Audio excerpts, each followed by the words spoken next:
भगवान महावीर अपने शिष्यों के साथ जन कल्याण के लिए एक स्थान से दूसरे स्थान भ्रमण किया करते थे। उनके शिष्य निष्ठावान थे। ईश्वर के प्रति महावीर के विचारों को जनसामान्य तक पहुंचाने का प्रयत्न किया करते थे। एक समय की बात है, महावीर अपने एक शिष्य के साथ सभा के लिए जा रहे थे। उनका शिष्य कुछ समय से नाराज था, अपने गुरु को गलत साबित करने का अवसर ढूंढ रहा था। सभा में जाते हुए रास्ते में एक जंगल मिलता है।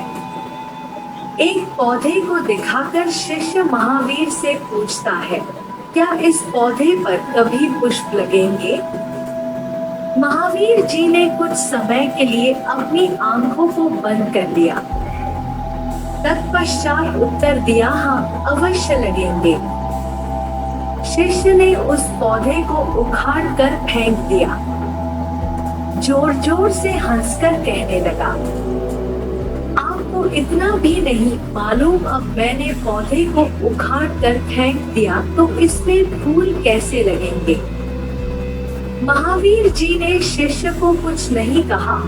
दोनों वहां से सभा के लिए आगे बढ़ गए। महावीर और उनके शिष्य सभा स्थल पर ही लगभग एक सप्ताह रुक गए। लौटने का मार्ग वही था जिससे वह गए थे। महावीर अपने शिष्य के साथ उस स्थल पर पहुंचे जहां शिष्य ने उनसे प्रश्न किया था। शिष्य ने उस पौधे को देखा जिसे उखाड़ कर फेंक दिया था।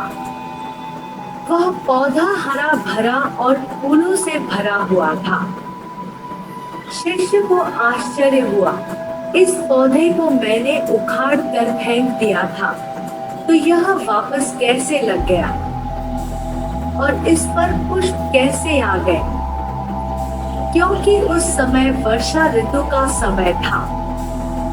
जल के प्रवाह से पौधे की जड़ों ने जमीन को पकड़ लिया था, जिसके कारण अब वह हरा भरा था। शिष्य के पूछने पर महावीर ने कहा, क्योंकि यह अभी जीना चाहता है, उसके भीतर जिजीविषा व्याप्त है। वह कठिन चुनौतियों में भी अपने जीवित रखना चाहता है। इस कारण वह तुम्हारे द्वारा उखाड़ कर फेंकने पर भी पुनः जीवित खड़ा है।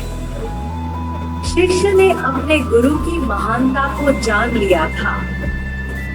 उसके मन में जितने प्रकार के विचार थे, वह सब दूर हो गए थे।